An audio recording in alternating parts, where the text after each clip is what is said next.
बिस्मिल्लाहिर्रहमानिर्रहीम। अस्सलाम वालेकुम। कैसे हैं आप सब? उम्मीद करती हूँ आप सब ठीक होंगे। अल्हम्दुलिल्लाह मैं बिल्कुल ठीक हूँ। और आज मैं आपको बहुत ही मज़ेदार से बोंटी बार्स की रेसिपी घर पर बनाना बताऊंगी।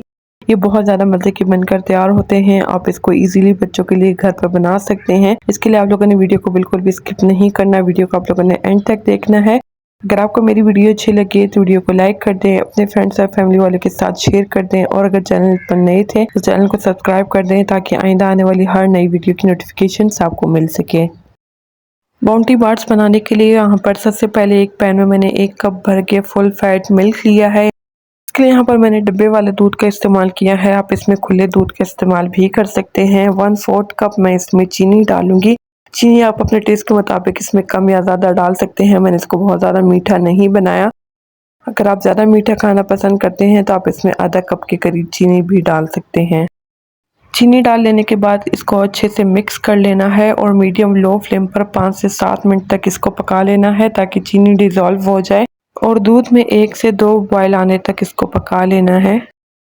इसी के साथ इसमें 1 कप भर के डेसिकेटेड कोकोनट डाल लेना है।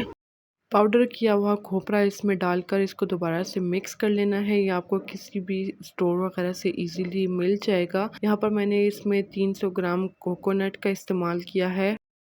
इसको मिक्स कर लेना है और मीडियम लो फ्लेम पर दूध के गाढ़ा होने तक इसको पका लेना है। यहाँ पर मैंने इसमें चीनी का इस्तेमाल किया है। अगर आप चाहें तो आप इसमें कंडेंस मिल्क का इस्तेमाल भी कर सकते हैं। कंडेंस मिल्क की डिटेल रेसिपी मेरे चैनल पर मौजूद है, उसका लिंक भी मैं वीडियो के एंड पर लगा दूंगी, आप वहां से देख सकते हैं। इजीली आप कंडेंस मिल्क भी घर पर बना सकते हैं। यहाँ पर इसको पकते हुए 3 से 4 मिनट हो गए हैं। इसमें दूध भी ड्राई हो गया है और मीडियम लो फ्लेम पर मैं कंटिन्यूसली इसको मिक्स करके पकाऊंगी ताकि नीचे से ये जले नहीं तो इसमें जला हुआ फ्लेवर आएगा।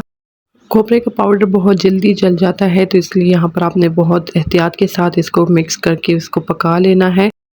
दूध यहाँ पर बिल्कुल ड्राई हो गया है। मज़ीद मैं इसको 1 से 2 मिनट तक पका लूँगी ताकि इसमें जो थोड़ा बहुत मॉइस्चर है वो भी बिल्कुल ड्राई हो जाए।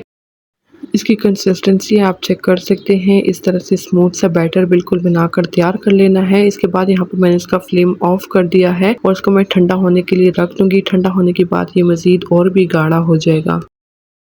यहाँ पर मैंने कुछ बाउंटी बार्स बनाकर तैयार कर लिए हैं। 1 से 2 मैं आपको बनाकर भी दिखा देती हूँ। सबसे पहले आपने बैटर को इस तरह से हाथ में लेना है, इसको इस तरह से शेप देना है।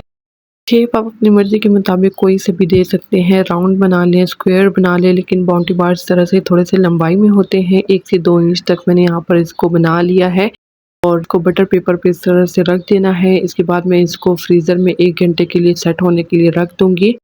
बाउंटी बार्स में आपने देखा होगा इस तरह से इसमें डिज़ाइंस बने होते हैं, तो चम्मच की मदद से हल्का सा इसको प्रिक कर लेना है और इसके बाद मैं इसको फ्रीज़र में 1 घंटे के लिए सेट होने के लिए रख दूंगी। तो यहाँ पर हमारे तमाम बाउंटी बार्स बिल्कुल बनकर तैयार हैं।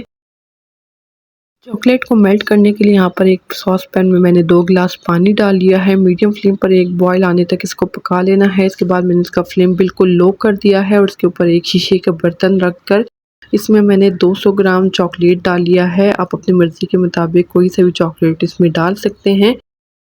1 से 2 मिनट में चॉकलेट सॉफ्ट हो जाएगी और मेल्ट होना स्टार्ट हो जाएगी। यहाँ पर स्पैचुला की मदद से इसको मिक्स कर लेना है और चॉकलेट को अच्छे से मेल्ट कर लेना है।